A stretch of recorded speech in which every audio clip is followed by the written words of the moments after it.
আমরা বিজয়ী হয়ে প্রথমেই আমরা স্মরণ করছি আজকের এই দিনে আমাদের দেশমাতা বেগম খালেদা জিয়া নেই, যার হাতে আমরা গড়ে উঠেছিলাম। আমি ব্যক্তিগতভাবে ছাত্র রাজনীতিতে জন্ম নিয়েছিলাম শহীদ রাষ্ট্রপতি জিয়া রহমানের সাথে। আজকে ওনাদের দুইজনের সমাধিতে এসেছি আমরা স্মরণ করতে, দোয়া মাগফিরাত করতে, আল্লাহর কাছে কামনা করতে যে শহীদ জিয়া বেগম জিয়ার জন্য আল্লাহ তাদেরকে জান্নাতুল ফেরদাউস দেন।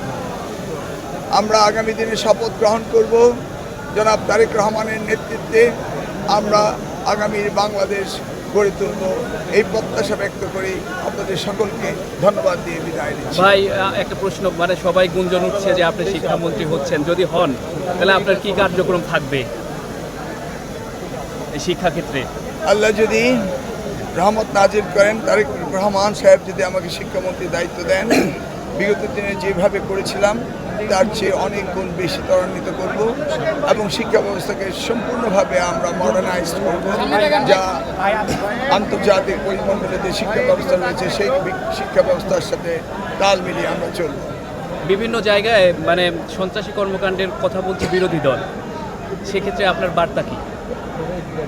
আমাদের দল কোনো সন্ত্রাসী কার্যক্রমে লিপ্ত হতে পারে না, হবে না, এটা আমরা নিশ্চিত বলতে পারি।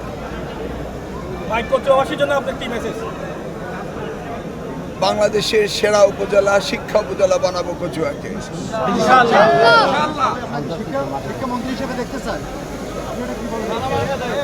আমি জনগণকে বলবো আমার জন্য দোয়া করেন। যদি আল্লাহ আমাকে সেই দায়িত্ব জনাব তারেক রহমানের হাতে দেন, আমি নিশ্চিত ভবিষ্যৎ বাংলাদেশ, আগামীর বাংলাদেশকে গড়ে তুলব ইনশাল্লাহ জনাব তারেক রহমানের নেতৃত্বে।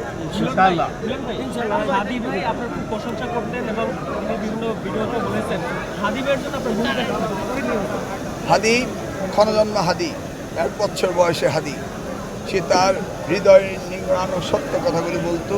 তার উপলব্ধি থেকে সে দেখেছে আমি শিক্ষার জন্য কি কাজ করেছিলাম, সেই কথাগুলো সে বলে দিয়েছে।